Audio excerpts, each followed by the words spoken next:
Today we're going to talk about my past, present, and future of books. What I've recently finished, what I'm currently reading, and what is in the future that Sin will be reading here on the internet. Well, I won't really be reading it on the internet. I'll be reading it offline and then we'll talk about it later. So recently I read a short book called The Hero, the Fear, and the Date by author Rod Gilly. And it's just a nice, short and sweet book that it's kind of weird, and there's 3 stories in it, and they're all pretty fun. And if you had like a short trip that you had to take and you need something to read in a short period of time, you could probably read it in an hour. It was a fun, entertaining, and good time of a read. I think my favorite story was The Date, and I think that was because I'm not going to give away anything about it because they're very short, so I wouldn't want to do that, but I liked it because it reminded me of the X-Files a little bit. It gave me that X-Files vibe, and it was just weird. I like weird stuff. So if you are interested in checking that out at all, I'll have a link down below to that book. I'm not sure if you've heard me talk about it before, but I'm currently reading Boys in the Valley by Philip Fracassi. Philip Fracassi is awesome. His writing is amazing. This book, it's intense, it's charismatic, it's got these characters that you feel for them, the chaos that is happening that is in this book. Holy bananas. It was a dark and a stormy night, and there's these boys and they all live in this orphanage. And one dark and stormy night, these men come a-knocking, and they bring bad stuff to the door of this orphanage, and the guy dies there, and when he dies, demons are released. Then the crap hits the fan, people are taking sides, death is happening, who will survive, who gets out alive, who freaking knows? I don't know yet. I don't know who survives. Does anyone? Maybe nobody. But it's wild. And if you like horror and haven't read anything by Philip Fracassi, he's got a ton of books and he's so good. I cannot stress how good he is. He's honestly one of my new favorite authors. The more of his books that I read, the more I just grow to love this guy's writing. It's so wonderful and vivid. You dive in head first and it's terrifying. This will be coming out in the summer. I believe the date is 7/11. I don't usually like to say release dates because sometimes they change and are subject to change, so usually I put them down in the description, but this should be out July 11th, as far as I know. Books that are out currently that I've read that are awesome by him: Gothic, A Child Alone with Strangers, and then this one is really awesome. I'm about 3/4 of the way through. Can you even see that? Yeah, it's really flippin' good. How many times did I say that? Like, it's really good. It's great. It's grand. It's freaking awesome. All right, and then we went to the library because I love my library, and we got some other books. The first book that we got was Tripping Arcadia by Kit Mayquist. Originally, I wanted to get this in time for the trans readathon, but I did not make it in time because I had too many other book things going on, so I wanted to read this for it, but we're just going to read it without the readathon, and that's fine. So, little story time with Sin, Tripping Arcadia. Let's talk about it. It's a gothic novel. Listen to this description. Pulsive and atmospheric modern gothic, filled to the brim with all the splendor of the Great Gatsby and all the secrets, lies, and darkness that opulence can hide. I mean, that right there, that paragraph, that sounds really good. So I'm already in, but I was already in before I picked this up. I had heard good things about it. Now I'm more in. Med school dropout Lena is desperate for a job. Any job. She needs to help her parents, who are approaching bankruptcy after her father was injured and laid off nearly simultaneously. So when she's offered a position against all odds and working for one of Boston's most elite families, as illustrious as they are secretive, Lena knows that she must accept it, no matter how bizarre the interview or how vague the job description. By day, she is assistant to the family doctor and his charge, Jonathan, the sickly, poetic, drunken heir to the family empire, who is as difficult as his illness is mysterious. By night, Lena discovers the more sinister side of the family as she works overtime at their lavish parties, helping to hide their self-destructive tendencies. Dun dun dun.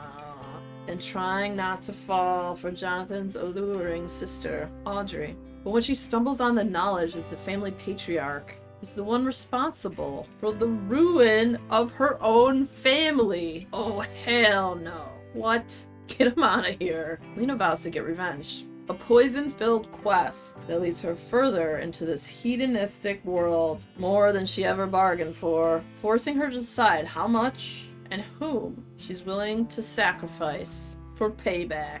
Alright, that sounds pretty good. Okay, and the next book I got, I'm super excited about. Because when I'm not excited about this.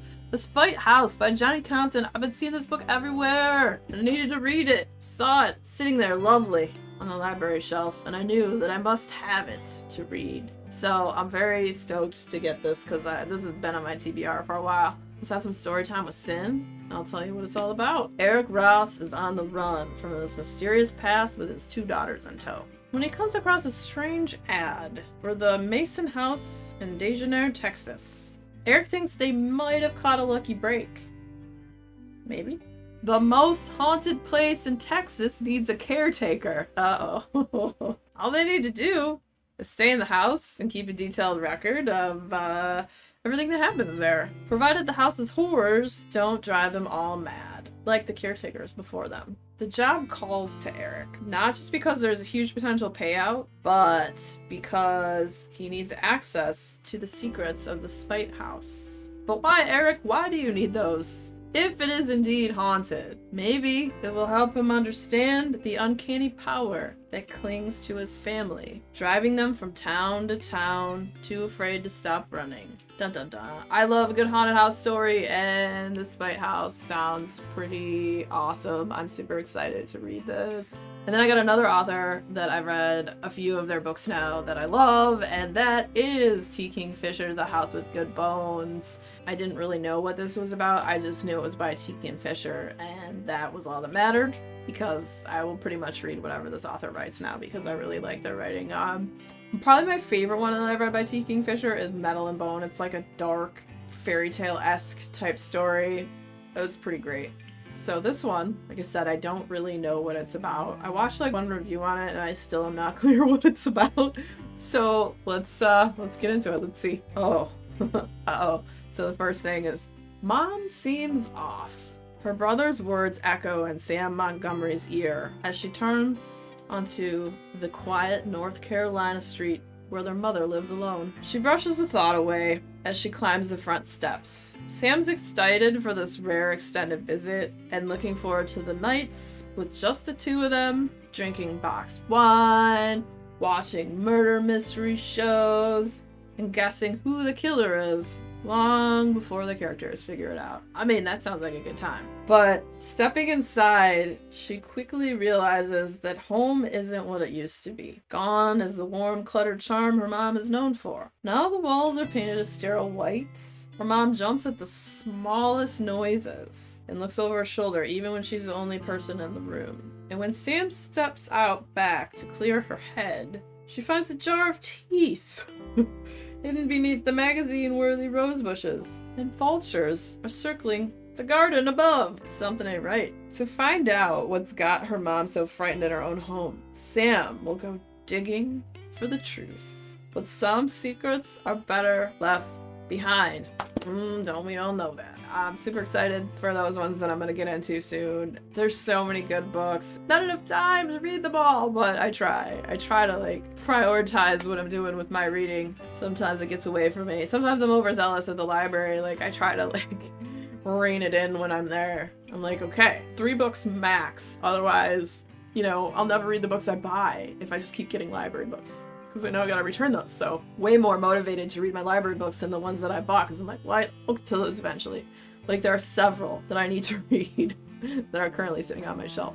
And I just got a bunch more, basically like a little book haul I did recently, which I could have included in this, but we're gonna save that for another video. So soon we'll have a book haul video. So what are you guys currently reading this week? What are you looking forward to? Any new releases that are coming out that you're excited for? Let me know down in the comments. And if you're a fan of videos where I talk about multiple stuff that I'm reading, that I have read, and all that good stuff, next video coming up will be about that. So stick around, check it out. And if you had fun hanging out today, hit that subscribe button, come back, see me again, and we'll talk about more bookish things and weird stuff.